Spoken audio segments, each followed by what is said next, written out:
आत्माओं।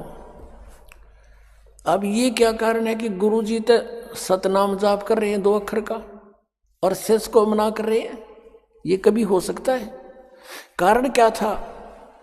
क्योंकि ये पक्के भगत थे परमात्मा के, इन्होंने भगवान चाहिए था, जगत नहीं। और जगत के हित में था कि ये अब उस समय इसको गुप्त रखा जाता, ये हमारी भलाई में था। नीते काल के दूत ये राधा स्वामी पंथर, धन सतगुरु पंथर, ये जय गुरुदेव पंथर, ये दूसरे जो बाल योगेश्वर वाले, सतपाल वाले, हंसादेश वाले, निरंकारी, ये गुरु ग्रंथ साहिब को पढ़ते ही थे, इसमें से नाम भी लेकर ये देने लग जाते। अधिकारी ये थे नहीं। और आज हम कैसे भिन्नता बताते कि इनके पास बीज नहीं है मोक्ष का, आम का बीज नहीं। सभी पंथों संतों के पास ये बबूल भी काबली बुआ रहे तुम्हारे से, जिनका कोई यूज नहीं। काबली की कर बुआ रखी है, वो बीज दे रखे, वो मंत्र जाप दे रखे हैं, हठ योग बता रखा है, यूजलेस है वो। ये तो कंसेप्ट क्लियर हो गया कि नानक साहिब जी ये सतनाम जाप करा करते थे। ये है 2 अक्षर का जाप, और कभी इन्होंने डिस्क्लोज नहीं किया। और देखा कि ये जानबूझकर ये दिखाना चाहते थे कि मैं ये जाप कर रहा हूं। और आज के लिए ये एक प्रमाण प्रूफ एफिडेविट बन गया कि नानक जी ये जाप करते थे, इसलिए उन्होंने बोलकर सुना दिया। और उनको मालूम था जानी जान हो जाते हैं भगवान से परिचित महापुरुष, केविन में से कोई सा नकल भी करेगा मेरी, इसको रिजल्ट भी झटका भी दे दिया, लगा गोते खान, डूब गया होता, मर गया होता। फिर कहा कि नहीं, तू वही जो मैंने कहा ऐसे वही जाप कर, इसको मत जपना। इतना दृढ़ कर दिया कि इसको कोई सपने में भी जिक्र नहीं करे सिख समाज में, ऐसा करके ये। और फिर कारण क्या था? धर्मदास तो 1,00,000 दुहाई, ये सार नाम की बार न जाई। सार नाम बार जो पढ़ी, बिचली पीढ़ी हंस नीतर ही। धर्मदास तो 1,00,000 दुहाई, ये मूल ज्ञान, एक मूल ज्ञान है, एक मूल मंत्र है। ये मूल मंत्र है सतनाम और सारनाम। ये मूल मंत्र की तबार ना जाई, सार नाम बार जो पढ़ी, बिचली पीढ़ी हंस नीतरी। आप बिचली पीढ़ी के हंस हो। और परमात्मा ने काल से कहा था कि तू कर ले जो तूने करना है। काल ने कहा था मैं नकली पंथ चलाऊंगा, 12 पंथ तो कबीर पंथ के होंगे, और अनेक पंथ चलाऊंगा, और अनेकों में से राधा स्वामी, धन सतगुरु, ये जय गुरुदेव, और ये और बाल योगेश्वर सतपाल जी, ये सारे वही है, हंसादेश वाले, निरंकारी। काल तो एक जीव है उस मालिक के सामने, उसका उत्पन्न किया हुआ प्राणी है, और उसी से भक्ति करके शक्ति अपना कुछ मांग लिया भिखारी की तरह, आज वो पंसारी बन गया। यहाँ यही टेंडेंसी यही है जीव की। जैसे हिरण्यकशिपु ने भक्ति करी थी ब्रह्मा की, हल्दी की गांठ पार प्राप्त करके, सिद्धि प्राप्त करके, और आप शंभु भगवान बन गया। बक्कल तार दिया परमात्मा ने, उसका कुछ भी कारण बनाया। अब जो प्रसंग चल रहा है कि परमात्मा ने कहा था धर्मदास तो 1,00,000 दुहाई, ये सार नाम की तबार न जाई। इसने क्या कहा था काल ने? जब तुम आओगे ना कलयुग में, उस समय नकली पंथों के माध्यम से अनेक जीवों को ऐसा फंसा दूंगा कि तुम्हारी कोई बात नहीं सुने। कहा तुम्हारा जीव नहीं माने, हमारी ओढ़ हो बात बखाने। तो परमात्मा को पता था कि जब हम चोट लगावेंगे ना, एक कब तेरी इसको। मालिक को मालूम था कि जब तक इस काल के दूत सब कह सुन लेंगे, जो इनके पास ज्ञान है सारा उगल देंगे, उनकी पोथियां बन जाएंगी। और जब अपने दास को भेजूंगा, इन सब की पोथियों के सब के, ये टेलीविजन और ये किस लिए चले हैं? ये मानव सतर की अन्वेषण नहीं है, मानव सतर के दिमाग की खोज नहीं है। इंटरनेट ये सब चैनल वगैरह बनवा दिए, ये परमेश्वर ने बनवाए, कबीर जी ने माइंड दिया इनको। क्योंकि अभी तक क्या होता रहा, शास्त्रार्थ होते थे, 2 व्यक्ति बैठ जाते थे, वो अपनी बोलता था, वो अपनी कह देता था, जो ज्यादा स्पीड से बोल जाता वो विजयी हो जाता था, श्रोता उसका निर्णय करते थे। अशिक्षित जीत और हार का। अब परमात्मा ने ऐसा काम कर दिया कि आप प्रोजेक्टर, सीडी, टेलीविजन और इनके अंदर आप उनके भी स्टेटमेंट देखो और ओरिजिनल महापुरुषों के भी अमृतवाणी देखो। अब देखो, कोई यूं नहीं कह सकता कि रामपाल झूठ बोल रहा है। रामपाल तो अपनी तरफ से कुछ भी ना बोलता। मैं तो एक बीच में दलाल का काम कर रहा हूं। यो सौदा देख लो भाई, ये इन पंथा का है, ये विचार है इन महापुरुषों के, परम धनियों के, और ये उन महापुरुषों के विचार हैं जिन्होंने भगवान पाया। ये फैसला आप पर कर लेगी जनता, सारी शिक्षित है। शिक्षा मालिक ने दी है ना, आपसे पहले कोई शिक्षित नहीं था। 4 युग बीत गए थे, एक वर्ग ही पढ़ा करता, बाकी अपना धंधा कराया करते थे। ये सारी लीला मालिक की थी कि अब इन्होंने जो कुछ कहना सुनना सारी कह लेंगे, इनकी पुस्तकें बढ़ जाएंगी, और फिर अपनी प्यारी आत्माओं के सामने इन काल के दूतों की स्टेटमेंट ओरिजिनल महापुरुषों की अमर वाणी से तोल देंगे। अपने आप पता लग जाएगा असली और नकली का। अब देखो, गुरु नानक साहिब जी ने कितना झटका दे दिया कि खबरदार जो नाम जाप कर लिया था, क्योंकि भगवान की आज्ञा का उल्लंघन हो जाता और हमारा नाश हो जाता। अब सिख समाज कहाँ गया? अभी वही जन्म होते हुए आ रहे उन पुण्यात्माओं के। अब इनके सामने सच्चाई आओगी, ये को पीछे रहेंगे, ये भी नाम लेंगे, अपना मोक्ष कराएंगे। सभी जीव आत्मा एक परमात्मा की, कबीर जी की है हम। और परमात्मा पाने के लिए हम सिख बने, परमात्मा पाने के लिए हम हिंदू बने, परमात्मा पाने के लिए हम ईसाई बने, परमात्मा पाने के लिए हम मुसलमान भी बन गए। लेकिन मिले कैसे? अब फिर हम वही बनेंगे जिससे भगवान मिलेगा, हम फिर एक होंगे। अब देख लेना, अब नानक साहिब जी ने वाणी में लिखे थे ये मंत्र, लेकिन जो वाणी के बाद में संग्रह किया गया गुरु ग्रंथ साहिब के रूप में, उसमें से वो वाणी निकाल दी गई जिसमें ये दोनों मंत्र कति क्लियर लिखे हुए। तो वो छोड़ दी इसलिए कि कहीं गुरु ग्रंथ साहिब में हमने लिख दी, पाठी पाठ करेंगे और उन पढ़ लिया ये मंत्र, तो वो जाप ना कर ले और गुरु जी की आज्ञा का उल्लंघन हो जाएगा और हानि हो जाएगी, जैसे मर्दाना डूब गया होता। इसलिए उन्होंने उनको छोड़ दिया। वो वाणी फिर किसी महापुरुष के माध्यम से परमात्मा ने फिर रजाकरी प्रमाण के लिए अलग से एक पुस्तक में प्राण संगली के रूप में लिखवा दी। उसमें विद्यमान आपको दिखाता हूँ, उसमें से हमने नोट किया हुआ है। एक प्राण संगली पुस्तक है, पंजाबी भाषा में लिखी है। उसमें क्या लिखा है? ये गहरी नजर गीता में एक पुस्तक है, दास ने गीता जी का अनुवाद किया। उसके 3रे अध्याय में बहुत से प्रमाण दिए, उनमें से देखिएगा। ये गहरी नजर गीता में, इसका अनुवाद दास ने किया है। इसके 3रे अध्याय में आपको दिखाते, ये लिखा है नानक साहिब जी की वाणी में सतनाम का प्रमाण। ये दास ने लिखा उन सदग्रंथों से लेकर के प्रमाण के लिए। पंजाबी गुरु ग्रंथ साहिब के अंदर 59-60 पृष्ठ पर लिखा है ये, बिन गुरु प्रीत न उपजय, हुमे मैल ना जाई, हुमे मने अंकार का, सोहम आप पिछाड़िए शब्दे भेद पतियाई। ये गुरु ग्रंथ साहिब में इस तरह की तो लिखी है, लेकिन इसे कोई समझ नहीं सका ये क्या है। अब यहाँ देखना, प्राण संगली हिंदी के पृष्ठ 83 पर राग भैरव मैला पहला, मैला पहला गुरु नानक देव जी की वाणी है। और पौड़ी नंबर 32 में लिखा है, साध संगत मिल ज्ञान प्रगास है, साध संगत मिल कमल विकास है, उन कमलों का खिलेंगे उसके नाम लेने से। और साध संगत मिल मन माना, नाम है ना ओम सोहम जाना, नामों में नाम ये ओम सोहम जाना, ये वो सतनाम है। अब सगल भवन में एक को ज्योति सतगुर पाया सहज सरोत, नानक साहब जी कहते मुझे आसानी से अपने आप मिल गया गुरु जी। और नानक किलविस काटे ताही सहज मिले अमृत सिचाही। अब कलविस माने पाप का काटने वाला वही परमात्मा, और ये मंत्र है अपनात्मा। यही आदरणीय गरीबदास साहिब जी ने अपनी अमृत वाणी में लिखा है, जो परमात्मा कबीर जी से नाम उपदेश प्राप्त किया था। ये 2 मंत्र के ही सतनाम है, और यही नाम आदरणीय नानक साहिब जी को परमात्मा से सीधे प्राप्त हुए थे, वो उनके गुरु रूप में थे। गरीबदास साहिब जी क्या बताते हैं, राम नाम जप कर थिर होई, ओम सोहम मंत्र दोई, कहा पढ़े भागवत और गीता, मन जीता जिन त्रिभुवन जीता, मन जीते बिन झूठा ज्ञाना, और 4 वेद और 18 पुराना। क्या कहते हैं, कह कबीर निज नाम बिना मिथ्या जन्म गंवाया, निर्भय मुक्ति नियक्षरा गुरु बिन काहू न पाया, जो जन होवे जो हरि, और लेगा धन बिगलाए, और सोहम जप मरे बित्था जन्म गमाए। अब क्या करते हैं कि परमात्मा ने एक ये मंत्र अलग अलग भी दे रखे थे गुरु ग्रंथ साहिब में, और कुछ एक प्राणी जो नकली है वो केवल एक सोहम मंत्र जाप करने लगे।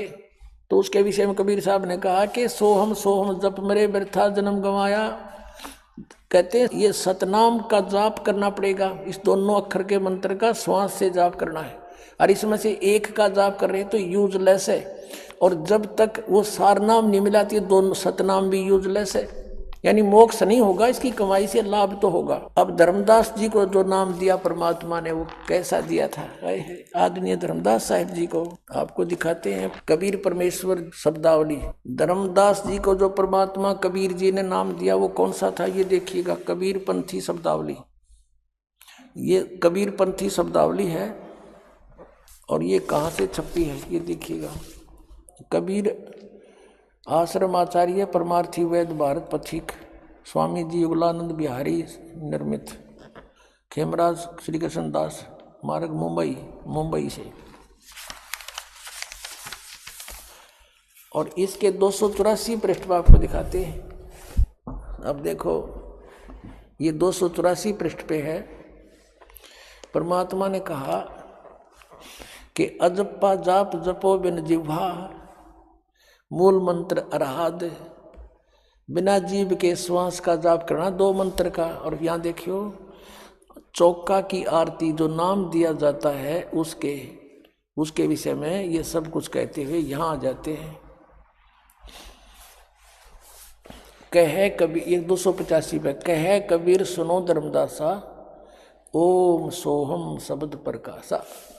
और ये कबीर पंथी पर के नाम दे, कोई कहे ओम श्री सतगुरुदेव वे नमः है, कोई कुछ, कोई एंड बैंड। वो क्या बता कि इनके बारे में परमात्मा ने कि मोती मुक्ता दर्शत नाही, ये जग है सब अंदरे, दिखत के तो नैन चश्म, इनका फेरा मोतिया बंदरे। ये गुरुपद पाके इन्हों दिखो बड़े पहुंच गए होंगे, इन्हों कहे सूरत दौर पहुंचा करती परम धनी की, उन दौर का बेरा को ना कि सतनाम बना समझ मारा श्राद्धा स्वामी वाला के दौर की जाएंगे फिर वह। और जो साधना वो कर रहे हैं वो यूजलेस, वो तो आम के स्थान पर बबूल बीज रहे थे, वो भी काबली की कर कहाँ जाएंगे ये। अब जो प्रसंग चल रहा था पुण्यात्माओं के श्री जय गुरुदेव पंथ वालों के साथ हमारा आध्यात्मिक ज्ञान चर्चा चल रही है, और आप जी को दिखा कि उन्हीं के वचन हैं श्री तुलसीदास जी, वर्तमान जय गुरुदेव पंथ के प्रमुख मथुरा वाले तुलसीदास जी। वो उन्होंने कहा है 7 सितंबर 1971 को कि वो महापुरुष वह अवतार 20 वर्ष का हो चुका है, और अभी उसका भेद नहीं बताऊं क्योंकि बता दिया तो सब उसके पीछे पड़ जाएंगे। उस समय दास ट्रेनिंग कराया करता। 1971 में नीलो खेड़ी पॉलिटेक्निक में जेई की ट्रेनिंग कर रहा था। जब उस समय बता दो तो मेरा पल्ला के था, कुछ भी ना था। तो अब तो दास के पास वो अनमोल खजाना है। अब तो यदि इनकी दिव्य दृष्टि काम कर रही है तो ये बता दे, नहीं तो पुण्यात्मा दास ने खोल दी दिव्य दृष्टि आपकी ही। अब इसके आधार से पहचानो और आओ बरवाला आश्रम में अपना कल्याण करवा लो। बोलो सतगुरुदेव। परम पिता परमात्मा पूर्ण ब्रह्म सर्व सृष्टि रचनहार कबीर परमेश्वर जी, ये हम सभी के जनक हैं, ये हम सभी आत्माओं के पिता हैं, उत्पत्ति करता है। हम परमात्मा की बॉडी से, शरीर से, उनके वचन से बाहर आए हैं। हंस रूप में हम बाहर उत्पन्न हुए, फिर हम काल के साथ यहाँ आ गए गलती से, तो हम यहाँ जीव बन गए। अपने आत्माओं, हंस आत्मा अर्थात आत्मा और जीव में क्या अंतर है। जैसे स्वांगी स्वांग करते हैं और अपनी वेशभूषा पुरुष होते हुए भी स्त्री की पहन करके वो स्त्री जैसे ही लगते हैं, उसको उतार दिया जाता है तो फिर वही के वही रह जाते हैं, ऊपर की ड्रेस निकाल दी जाए। आत्मा के ऊपर ये जीव की ड्रेस लग गई तो ये जीव बन गया। इस जीव के ऊपर फिर बहुत से आवरण और डाल दिए, अन्य इसके ऊपर के और कपड़े पहना दिए। तो ये जब तक इन कपड़ों के अंदर है तब तक ये भिन्न भिन्न प्रकार के रूपों में रहता है, जीव कहलाता है। और ये जब सभी इसके ऊपर से ये स्वांग वस्त्र उतर जाते हैं तो फिर ये आत्मा ही रह जाता है। परमात्मा बताते हैं कि मेरे हंसा भाई, हंस रूप था जब तू आया, अपना स्वरूप अब भूल में भूला ताते जीव कहाया। अब हमने फिर से इन सभी स्वांग को त्याग कर उसी सतिथि में पहुंचना है, हंस आत्मा की सतिथि में। जब तक हम जीव हैं, हमारे अंदर जितने ये आवरण चढ़े हुए हैं, इनके कारण हम अच्छी तरह अपने आप को नहीं समझ पाते। हमारे अंदर बहुत से विकार विद्यमान रहते हैं। परमात्मा ने आकर के हमें ये जानकारी दी है कि तुम यहाँ काल के लोक में रह रहे हो और इस स्थान पर तुम कभी सुखी नहीं हो सकते। प्रत्येक प्राणी सुख की खोज में है। उन्होंने सुख को कौन सी दृष्टिकोण से तोल रखा है?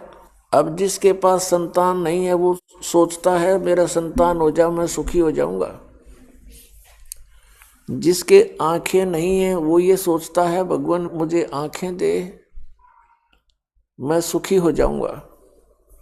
निर्धन ये सोचता है कि मेरे पास धन हो मैं सुखी हो जाऊंगा। रोगी ये सोचता है मैं रोग मुक्त हो जाऊं मैं सुखी हो जाऊंगा। पुण्यात्मा, ब्लाइंड मैन इन आंखों वालों से पूछ ले कि वो कितने सुखी है। जिनके संतान नहीं है वो संतान वालों से पूछ ले वो कितने सुखी है। धनवानों से पूछ ले निर्धन के वो कितने सुखी हैं। और धनवान सोचते हैं राजा लोग सुखी हैं क्योंकि इनकी कमांड चलती है। इन राजाओं से पूछ लीजिए कोई सुखी नहीं। राजा लोग ये सोचते हैं सुख तो स्वर्ग में होता है। स्वर्ग के देवता सोचते हैं कि इंद्र को सुख होगा। इंद्र महादुखी, उसकी हिस्ट्री पढ़कर देखो इतिहास में, पुराणों में। इंद्र सोचता है कि ब्रह्मा विष्णु सुखी होंगे। ब्रह्मा विष्णु महेश की जीवनी देख लो कितने सुखी हैं। देवी पुराण के अंदर ब्रह्मा जी पूछते हैं विष्णु जी से कि आप देवेश्वर हो।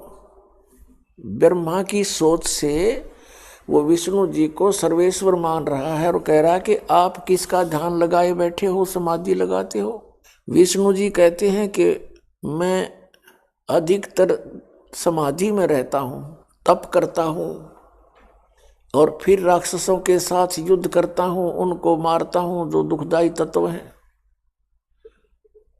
कुछ थोड़ा बहुत समय मिलता है तो लक्ष्मी के साथ सुखपूर्वक व्यतीत कर पाता हूँ, अन्यथा मैं कभी तप करके अपने शरीर से कष्ट दे करके हठ योग करता हूँ, बैटरी चार्ज करता अपनी और सिद्धि प्राप्त करके फिर उन राक्षसों को मारता है, अपने पाप इकट्ठे करता है। देखो पुण्यात्माओं, विष्णु सुखी नहीं, ब्रह्मा और शिव एक कैटेगरी के समझो। शिव जी सुखी नहीं। जैसे एक समय भस्मागिरी तपस्या कर रहा था, शिव जी का उपासक शिव जी से भस्म कंडा मांग लिया और उसी के पीछे पड़ दिया कि मारूंगा तुझे, पार्वती को पत्नी बनाऊंगा। तो शिव जी कहाँ सुखी? परमात्मा कहते हैं तन धर सुखिया कोई नहीं देखा और जो देखा सो दुखिया हो।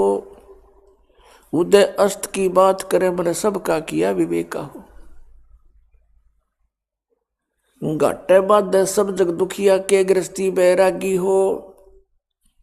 और सुखदेव ने दुख के डर से गर्भ से माया त्यागी हो। जंगम दुखिया, योगी दुखिया, तपस्वी को दुख दूना हो। आशा तृष्णा सब में व्यापै, कोई महल ना सुना हो। साच कहूं तो जग नहीं माने, झूठ कही ना जाई हो। ये ब्रह्मा विष्णु शिव जी दुखिया, जिन ये राह चलाई हो। सुरपति दुखिया, भूपति दुखिया, रंक दुखी बपरीति हो। कह कबीर और सब दुखिया, एक संत सुखी मन जीती हो। यदि तुम यहां सुख खोज रहे हो, वो आपकी भारी भूल है। परमात्मा ने अपने सच्चिदानंद घनब्रह्म की वाणी में, कबीर वाणी में कहा है, उसमें कुछ फार्मूले बताए हैं इस काल के लोक में जीने के लिए और आत्म कल्याण करवाने के लिए। इस फार्मूलों में से एक ये भी फार्मूला है कि ज्यों राखे त्यों ही रहूं, हमरा क्या चारा, और खाने जाद खरीद हूं गुलाम तुम्हारा। परम संत की खोज करके उस पूर्ण परमात्मा की भक्ति में लीन हो जावे और फिर परमात्मा से यही प्रार्थना करे कि जैसे आप रखो प्रभु अपने बच्चे को, उसी तरह रखना। जो राखो तो ही रहूं, जैसे राखोगे ऐसे ही रहूंगा मैं। और फिर कहते हैं, राज्य क्रमता राम की रजा धरे जो शीस, दास गरीब दरस परस तिस बैठे जगदीश। परमात्मा की रजा में राजी रहे, प्रसन्न रहे, जैसे भगवान फिर रखे। जैसे जब तक हम परमात्मा की शरण ग्रहण नहीं करते हैं, अपना जीवन जी रहे होते हैं, तो हम अपना प्रारब्ध ही भोग रहे होते हैं। उसमें दुख भी भयंकर आ सकते हैं और यहाँ के नकली सुख भी प्राप्त होते रह सकते हैं। कौन से सुख? जैसे पुत्र प्राप्ति, कोई व्यवसाय की स्थिति ठीक हो जानी, इस तरह के जो सुख हैं ये भी खूब मिल जाएंगे आपको। लेकिन इन सुखों का अस्तित्व कुछ नहीं है। ये आपके काम के नहीं हैं। आपके पास अरब संपत्ति होगी, अरबों की, अगले दिन आपकी मृत्यु होगी। वह संपत्ति आपकी कहाँ थी? आपके संतान है, पुत्र पुत्री हैं, पोते पोती होगे, देवता देवती होगे। आप मृत्यु के उपरांत पशु योनि प्राप्त कर गए, कुत्ते में घूम रहे हो, सैर सपट्टा करते उन गलियों के आगे से, आपको टूक भी ना डालने हुए। कहने का भाव ये है कि इस स्थिति को समझकर, यहाँ के सब इन कर्मों और आध्यात्मिक मार्ग को समझकर हमने अपने जीवन को एक सुचारू करना है। जब तक हम परमात्मा की शरण में नहीं है तो दोनों प्रकार के आपके ऊपर वो संस्कार प्रभावी रहेंगे। जब आप परमात्मा की शरण में परम संत के माध्यम से आ जाते हो, फिर आप अपनी मर्जी मत चलाओ। अपने यहाँ दीर्घ रोग लगा हुआ है जन्म और मृत्यु का, और हमने ये रोग कटवाना है। ये भयंकर जो है रोग है आपका, और ये बीमारी सबका लगी हुई है।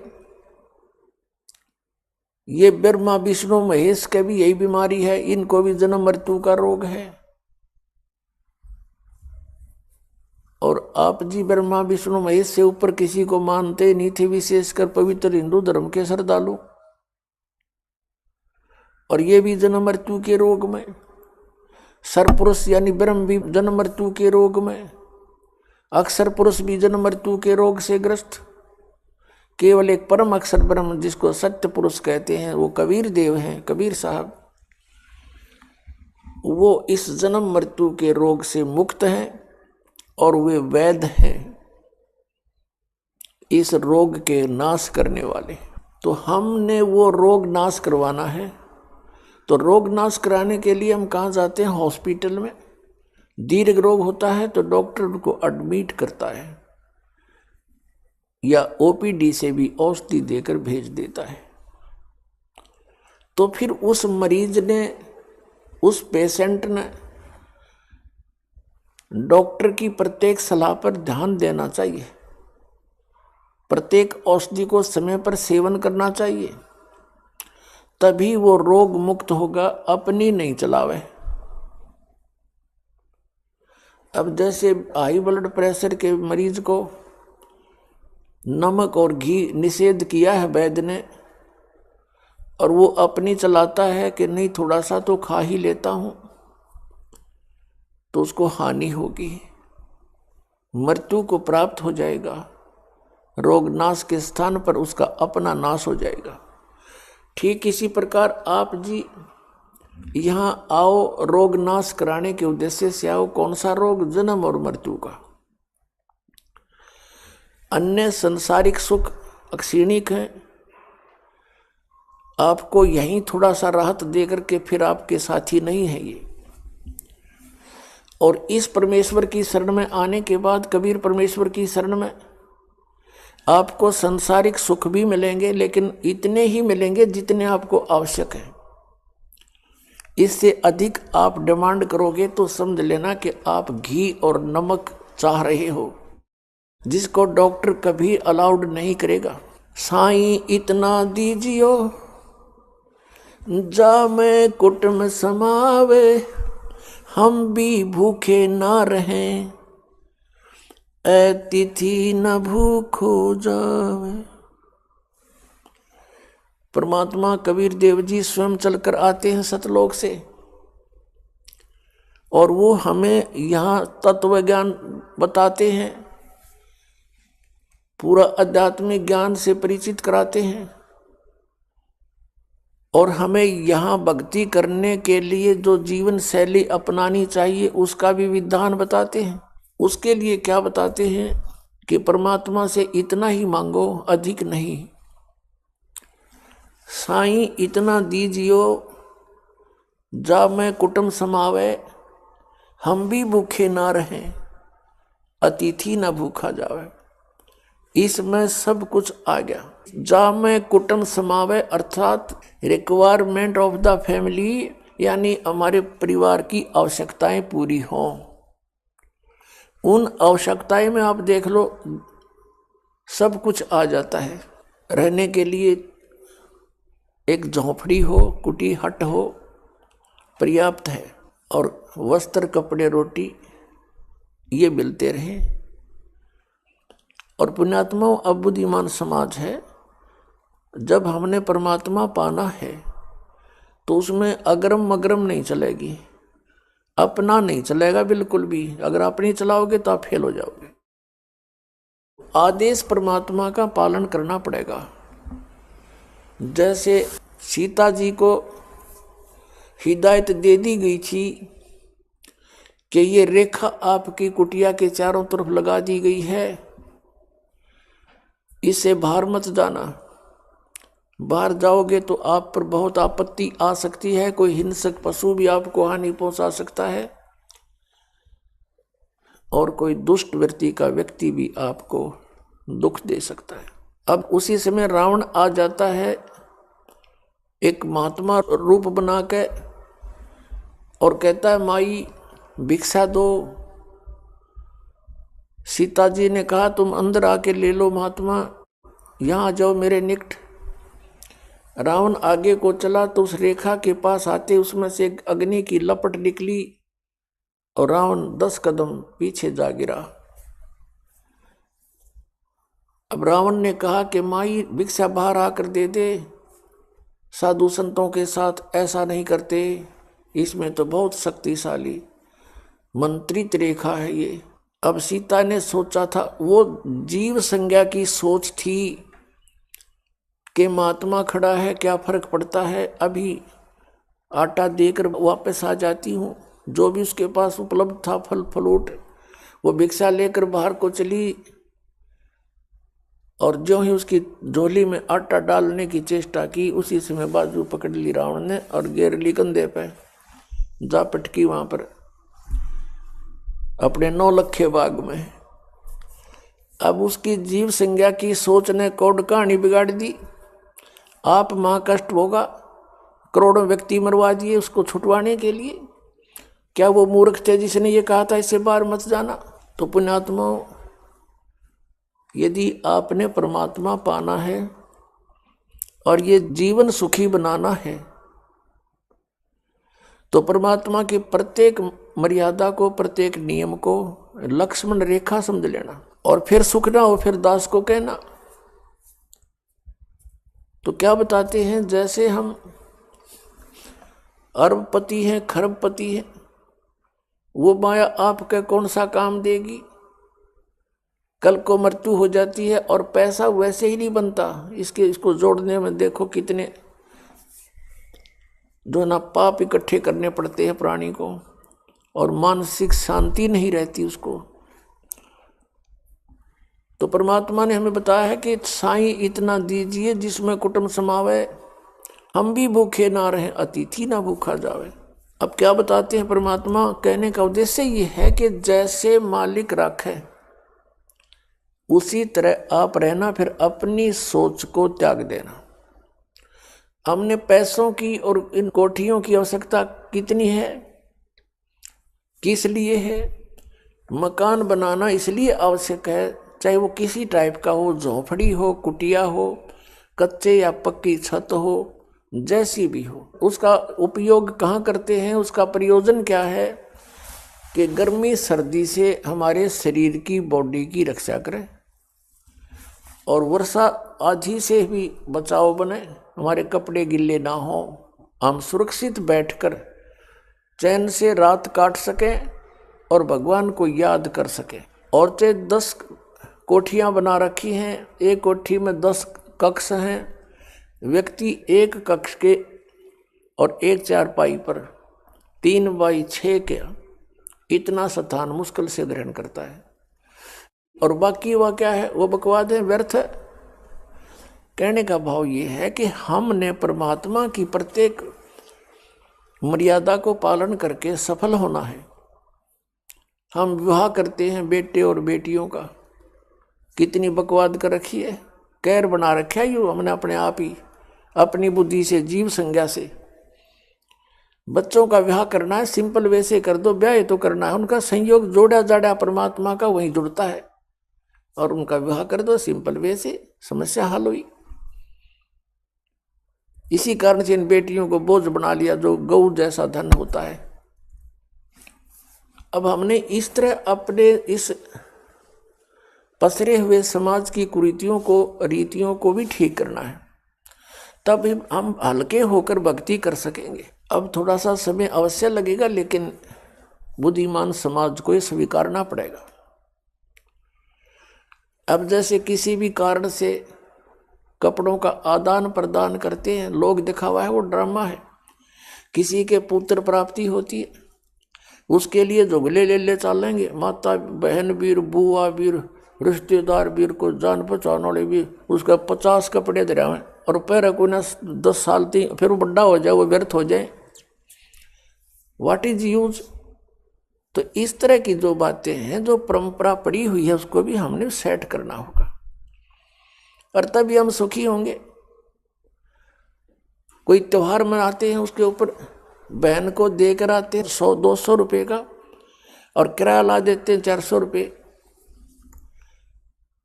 अब उस बहन को क्या उन 200 रुपये के आइटम आप लेकर गए, वो वह उपलब्ध नहीं थे?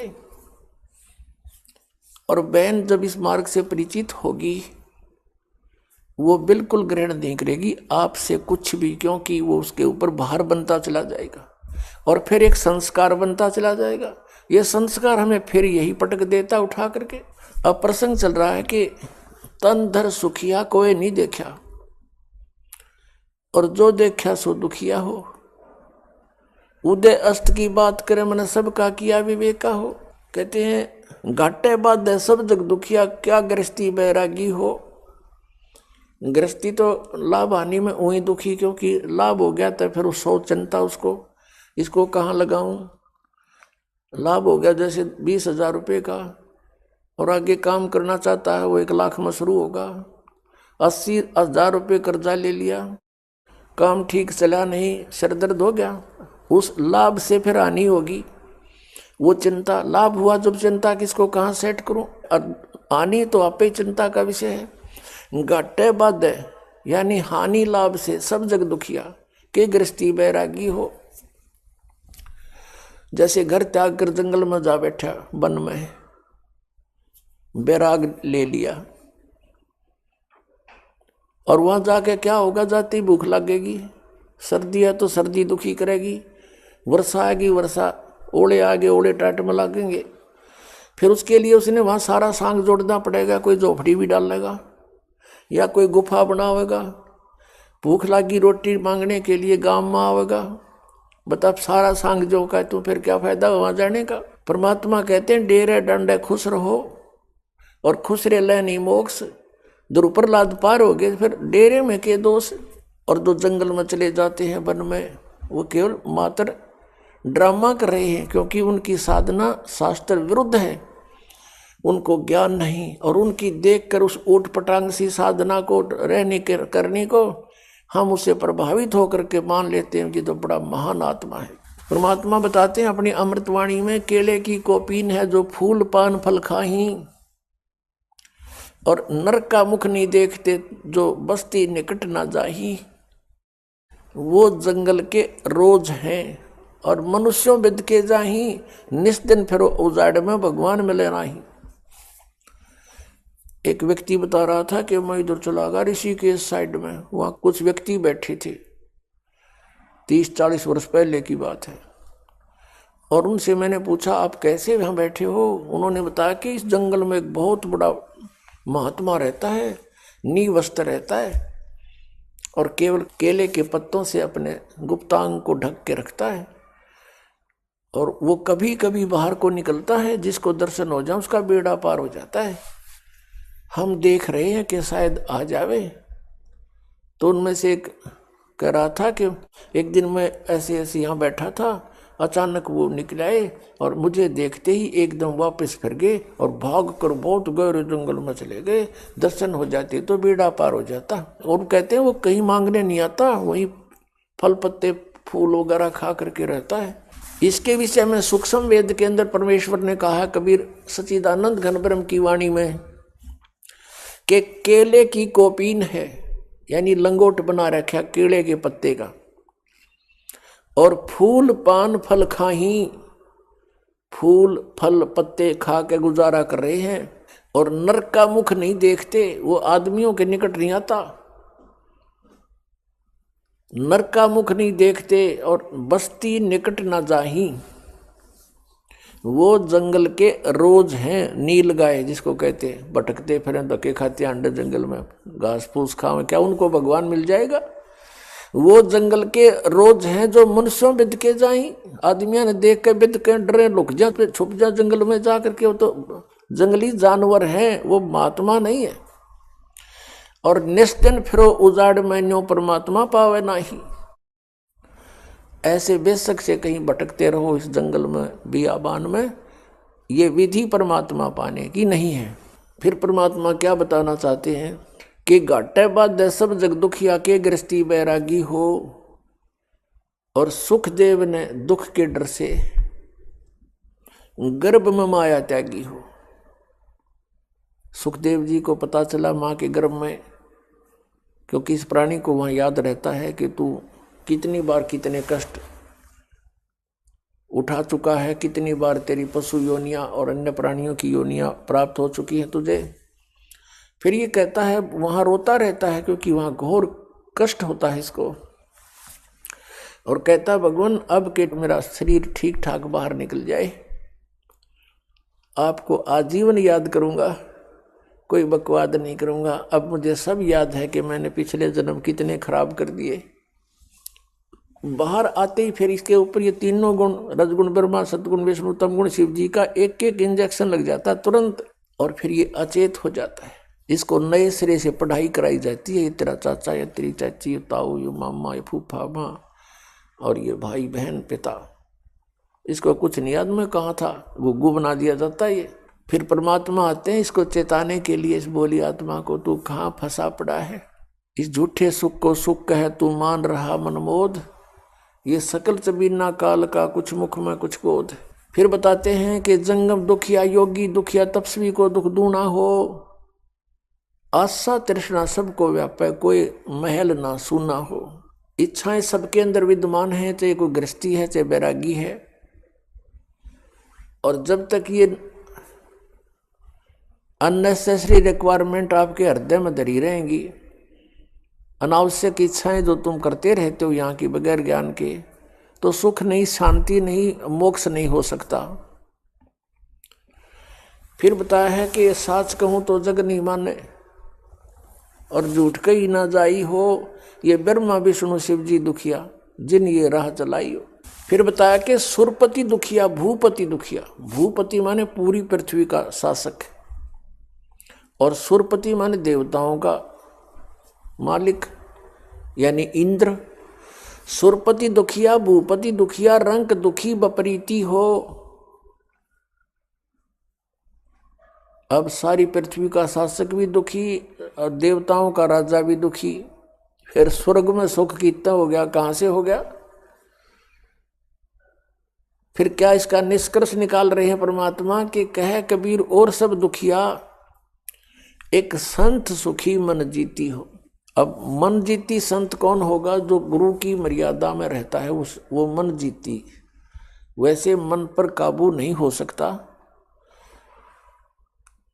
और परम पिता परमात्मा पूर्ण ब्रह्म की शरण में आने से, गुरु मर्यादा में रहने से इस मन पर विजय पाई जाती है। उसके लिए ये फाउल पॉइंट हैं जो आपको मर्यादा बताई जाती है। तो पुण्यात्माओं, जैसे बच्चा गेम खेलता है, खेल खेलता है, उसके लिए कुछ पॉइंट होते हैं, उनको डिस्टर्ब होने से वो फाउल हो जाता है और फाउल होते ही उसको उस गेम से बाहर निकाल दिया जाता है। तो उसका वो गेम उसके हाथ से निकल गया। तो इसी प्रकार आप जी परमात्मा के इस गेम के प्लेयर हो, इस खेल के खिलाड़ी हो। आप जी ने सभी ने मर्यादा में रहना है, कहीं फाउल ना हो जाऊं। तो इस प्रकार हम इस डर से जो गुरु मर्यादा में रहेंगे तो हमने मन जीत लिया। आप देखोगे आपके साथ में पड़ोस में विवाह हो रहा है बेटा या बेटी का, और वो पूरा उद्मस्ता रहेंगे, डीजे लावेंगे, नाचे कूदेंगे, 100 फंड करेंगे, कोई कार देगा, कोई कोठी देगा अपनी बेटे बेटियां ने, या कोई दहेज मांगेगा। तो आपको अगर ये माल्य की वाणी और ये ज्ञान याद रहेगा तो आप हंसोगे उनकी मूर्खता पर। कहते हैं ना जाने काल की कर डारे किस विध ढल जा पासावे, और जिना ते सिर ते मौत खुड़क दी उन्होंने केड़ा हंसावे। यहाँ क्या पे खुशी मनावे? एक बहुत बड़ा अधिकारी था, रिटायर होने से पहले उसने अपनी पुत्री का विवाह करना सोचा कि अब मुझे सारे मेरे अंतर्गत जितने अधिकारी हैं सभी कोई ना कोई गिफ्ट देगा मेरी बेटी को। रिटायर होने से 6 महीने पहले उसने अपनी बेटी का विवाह किया। जिस विभाग का वो प्रधान था, उस विभाग के बड़े बड़े अधिकारी कोई 20,000 रुपये दान दे रहा है, कोई सोने की अंगूठी दे रहा है, नरे दान उस दिवा दिए बेटी ताई। आप रिटायर हो गया। विवाह के 8-9 महीने के बाद वो बेटी विधवा होगी, मृत्यु होगी उसके पति की। अपने आत्माओं जो उसने अपने जीवन में बचाया था वो सारा ला दिया ब्याह में। वह बेटी, वो पति मर गया, वह दोबारा ब्याहनी पड़ेगी, बालक कोई था नहीं। अब दोबारा ब्याहने में पहले जब इस प्रकार के ड्रामा करके हम अपने पैर पर कुहाड़ा मार चुके हैं, प्रथम बार विवाह में इतना खर्चा और दोबारा ब्याह हो तो उसको दुगना लाना पड़ेगा किसी के पल्ले लगाने के लिए। ये सोच के उसका हार्ट अटैक हो गया। अब देखो कहाँ तक रोग इकट्ठा कर गया वो। आप गधा बनेगा, पशु बनेगा, सबका पाई पाई का हिसाब करना पड़ेगा उसको। और उधर से अपनी बेटी पर भार बनवा दिया उनके अधिकारियों के चढ़ावा चढ़वा के। अब वह उनके पूरे करेगी जब कभी किसी पशु योनि हम जाके। ये ऐसे संस्कार जोड़ दिए हमारे, इस काल ने जुड़वा दिए। और इस तरह ये कभी हल्के नहीं हो सकते, बढ़ते जा रहे हैं तो रोग की तरह। तो बेटी और बेटे बच्चे, विशेषकर युवा वर्ग इसमें बहुत सहयोग दे सकता है। वैसे तो बुजुर्ग भी बालक नहीं आजकल, पहले वाली बात नहीं है कि वो रूढ़िवादी हैं, अच्छे और बुरे को तुरंत सोचते हैं। तो सब ने मिलकर, विशेषकर भक्तों ने अवश्य इस बात पर जोर देना चाहिए, जो हमारी भक्ति बाधक मर्यादाएं हैं उनको तुरंत त्याग देना है। तब हम भक्त बनेंगे, आसानी से भक्ति करेंगे, हल्के होकर करेंगे, टेंशन रहित हो जाएंगे। 2 रोटी का रोला है। और जब कहते हैं पौ फाटी पगड़ा बया जागी जिया जून, और सबका हो को देता है ये चौथ सुमाना चून। सुबह उठते सबका पालन वही परमात्मा करता है। कहते माँ के गर्भ में तेरा पोषण किया, क्या अब वो भगवान आपसे दूर हो जाएगा? माँ के गर्भ में आपको ना माँ का सहयोग था, ना पिता का, ना कोई और व्यवस्था थी। ऐसा सिस्टम कर दिया मालिक ने, माँ की नाभि से आपकी नाभि का कनेक्शन कर दिया, और आपका शरीर जो है ना प्रफुल्लित रहा, स्वस्थ रहा, सुरक्षित रहा। और आप जी के बाहर आते ही माँ के स्तन में दूध आ गया, और पहले नहीं था। तो जो मालिक इतना इंटेलिजेंट है और इतनी केयर टेक आपकी करता है, क्या आगे वो आंखें बंद करके बैठेगा आपके लिए? विचार करने की बात है। एक माई थी, उसका संतान ना हुए थी। एक सिद्ध पुरुष था, उससे अर्ज करी। उस सिद्ध पुरुष ने कहा कि माई प्रथम संतान मुझे दे देना, तुझे और भी संतान उत्पन्न होंगी। माई ने प्रॉमिस कर लिया, उसके प्रथम पुत्र उत्पन्न हुआ। उस पुत्र को माई ने जब वो 1-2 वर्ष का हो गया, 2-3 वर्ष का ठीक सा अपने आप घूमन फिरन जोगा हो गया, तो उस संत को दे दिया। उस संत ने उस बच्चे को ऐसा सुरक्षित रखा कि कहीं इसको समाज की बकवादों की भनक ना पड़ जावे, इसका कोई बुराई घर ना कर जावे। तो उसने बच्चे को आश्रम से बाहर नहीं जाने दिया। उधर से उस माई को कन्या उत्पन्न हुई, पुत्र उत्पन्न हुआ, अन्य वो भी सुखी रही, जिस सुख को ये सुख मानते। वो एक बार क्या हुआ, क्योंकि वहाँ आश्रम में पहले विशेष कर ये धारणा थी कि भक्ति तो बुढ़ापे में किया करें, लेकिन ऐसा धारणा ठीक नहीं थी। लेकिन इस कथा के आधार से बताना पड़ता है। तो उस आश्रम के अंदर वृद्ध औरतें जाती थी, एज्ड, और एज्ड पुरुष ही जाते थे। एक दिन उस साधु के, उस महात्मा के छाती में यहाँ एक फोड़ा हो गया, बाल तोड़ टाइप, लंबा ऊंचा सा हो गया, और महात्मा के बहुत पीड़ा हुए, रोए बैठ के। वो महात्मा कुछ औषधि जाने था, अपनी ही औषधि बनाकर उस पर उस शिष्य से लेपन करवाता था, और बहुत पीड़ा होती थी। सारी रात जाग कर टाइम पास करता था। वो बच्चा देखा करता था कि ये फोड़ा बहुत दुखदाई होता है। एक बार क्या हुआ कि वो वृद्ध हो रहा था संत, और बीमार पड़ गया। वो उस बच्चे को, अपने शिष्य को बाहर भिक्षा के लिए नहीं भेजता था कि कहीं इसका कोई बुराई घर ना कर जाए। स्वयं ही भिक्षा लाता था और अंदर ही अपने बच्चे को रखता था। एक दिन वो बहुत असहाय हो गया, रोगी हो गया, बीमार हो गया किसी कारण से महात्मा। तो संत ने कहा, बेटा जा भिक्षा मांग कर ला, और ऐसे करना, सीधा गली में जाना, और गली में दूसरा जो घर हो उससे केवल भिक्षा लेना, उससे ही लेकर वापस आ जाना, और से नहीं मांगना। लड़के ने अपने गुरुदेव की आज्ञा का पालन किया। वो वहां पहुंचा और जाकर कहा, माई भिक्षा देना। उस माई ने आवाज सुनी तो अपनी पुत्री को कहा कि बेटा जाओ, महात्मा कोई आया है, भिक्षा डाल कर आओ। उस लड़के की बहन थी, वो 13-14 वर्ष की हो चुकी थी। भिक्षा लेकर आई। केले महाराज, उस लड़के ने कहा कि हे बहन, आपके जो सतन पर ये फोड़ा हो गया है, आपको पीड़ा नहीं होती। आप हमारे आश्रम में आ जाना, आपके इस फोड़े की औषधि हमारे गुरु जी के पास है, वहाँ ये फोड़ा ठीक हो जाएगा तेरा। अब वो तो कह रहा था अपने साधु स्वभाव से, और लड़की ने सोचा ये बकवाद कर रहा है। उसको ये पता नहीं था कि ये तेरा भाई है। वह लगी उसको गाली देने, अपनी बहन के फोड़े ठीक करवा ले, तू अपनी माँ के करवा ले, तने शर्म नहीं आती, तू महात्मा होकर ऐसी बातें करता है। ये आवाज सुनकर उनकी माँ निकल आई बाहर। कहा बेटी क्या बात हो गया कि ये बता नहीं क्या बकवास कर रहा है। तो उसने कहा कि महात्मा जी कहाँ से आए हो। माई ने पूछा कि यहाँ आश्रम से आया हूँ मैं। अब माई तो खुश हो गई अपने बेटे को देखकर। उससे पहले उसको पता भी नहीं था, उसको नहीं मिलने दिया था माई से।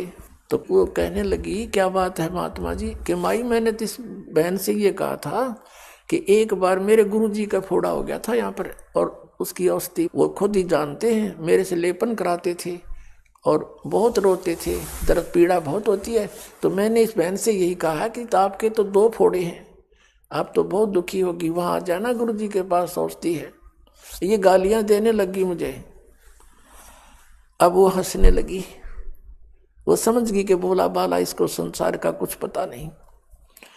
तब उसने बताया कि महाराज जी ये फोड़े नहीं है, इस बेटी का विवाह करेंगे, इसके संतान होएगी, और संतान जब होएगी तो फिर इन सतनों में दूध आएगा उस बच्चे के लिए।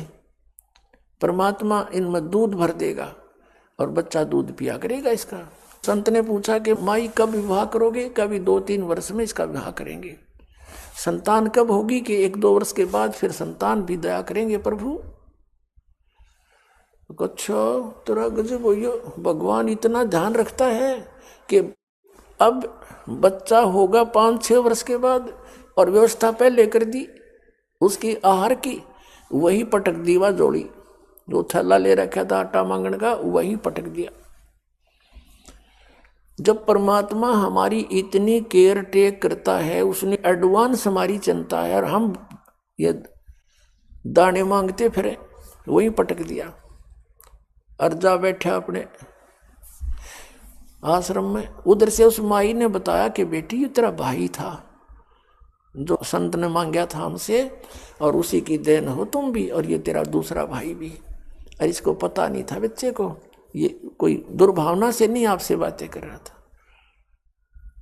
अब उधर से उस महात्मा ने पूछा कि बेटा कुछ मांग कर लाया। अगर नहीं गुरुजी। क्या बात होगी। महात्मा ने सोचा बालक है, किसी ने कुछ कह दिया होगा, नया नया गया था, थैला वेला कहाँ डाला, पटकाया मुँह थैले को। अरे किसने क्या कह दिया कि कहना नहीं महाराज जी, जब भगवान हमारा इन एडवांस केयर कर रहा है तो आज हम मांगते फिरेंगे। तो जब माँ के पेट में और माँ के बाहर आने से दूध दे रहा है, हमारे पहले व्यवस्था किए बैठा है, तो महाराज जी यहाँ भी तो देंगे हमें, डेरे में क्यों नहीं देंगे वो। अब महात्मा इतना विवेकशील नहीं था। ये तो कहते हैं पिछले तप से होते हैं पूर्ण हंस मुराद। पिछले संस्कारों से ऐसी दृढ़ता आती है। अब महात्मा ने सोचा यू नकमा आप भी भूखा मरेगा और मन ने भी मारेगा। अब वो महात्मा अलाचार बैठ गया, ठीक से भाई नालायक आ गया तू मेरे पास। इतने में गांव में मालिक की कृपा देखो, कहते हैं सोचल सीधर मैं करूं।